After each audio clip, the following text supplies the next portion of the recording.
Formula ఈ race నిర్వాహకులు గ్రీన్కో కార్యాలయాల్లో ఏసీబీ సోదాలు చేపట్టింది. మాదాపూర్లోని కార్యాలయంలో సోదాలు కొనసాగుతున్నాయి. గ్రీన్కో అనుబంధ సంస్థ ఎస్ నెక్స్ట్ జెన్కోలోనూ తనిఖీలు చేపట్టారు. ఆంధ్రప్రదేశ్లోని మచిలీపట్నం గ్రీన్కో ఎనర్జీ కార్యాలయంలోనూ తెలంగాణ ఏసీబీ అధికారుల సోదాలు కొనసాగుతున్నాయి.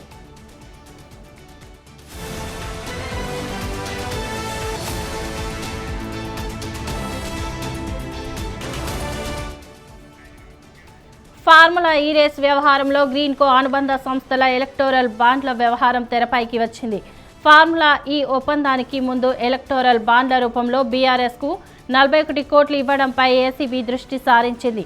2022 అక్టోబర్ 25న రేసు నిర్వహణకు సంబంధించి త్రైపాక్షిక ఒప్పందం జరగగా అంతకుముందు అదే ఏడాది ఏప్రిల్లో 31 కోట్లు, అక్టోబర్లో 10 కోట్లు గ్రీన్కో అనుబంధ సంస్థలు ఎలక్టోరల్ బాండ్లను సమకూర్చడంపై ఏసీబీ ఆరా తీస్తోంది.